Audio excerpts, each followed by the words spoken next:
Hello again. So after solving more than 100 LeetCode problems, I was able to spot some useful LeetCode patterns that can help you solve LeetCode problems more efficiently.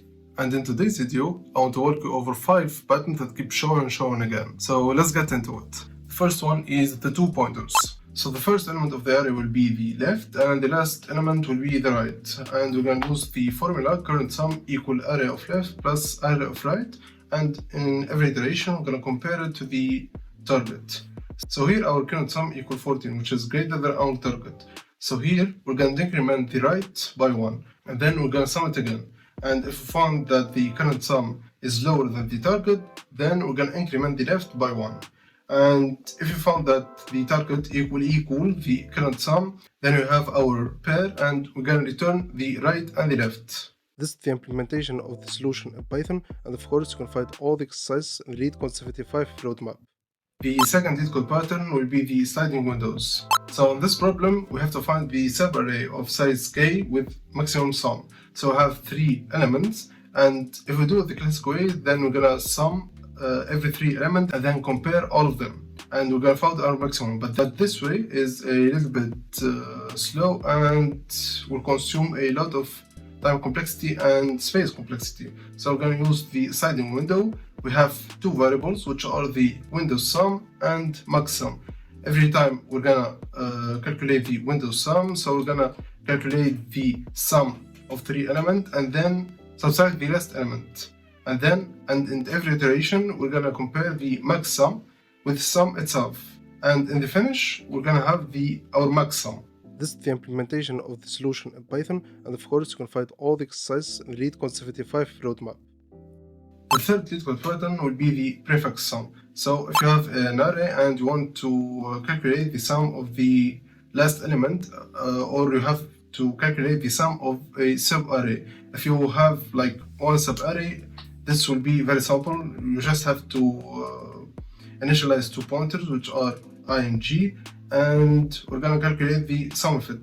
But this method can be very slow, and its time complexity can be O of n multiplied by m.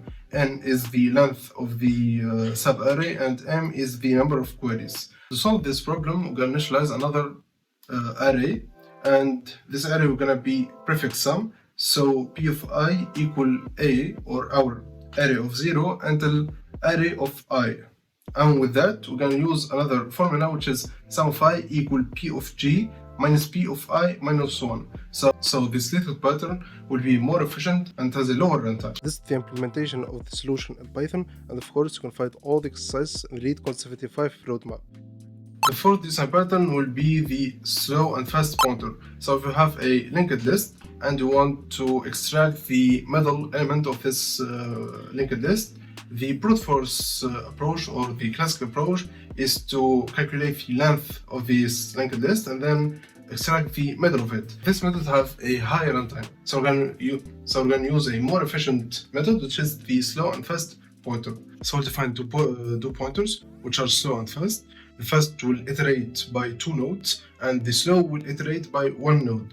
But by the time the fast reaches the end of the linked list, the slow will be in the middle of it, and there we get the middle node of the linked list. This is the implementation of the solution in Python, and of course you can find all the exercises in the LeetCode 75 roadmap. Continuing with the linked list pattern, we'll have the linked list in place reversal. So we're going to try to reverse the linked list. So the classic, or the brute force approach, would be to make a copy of the linked list and then reverse it one by one. But we'll have another approach that will make our solution more efficient.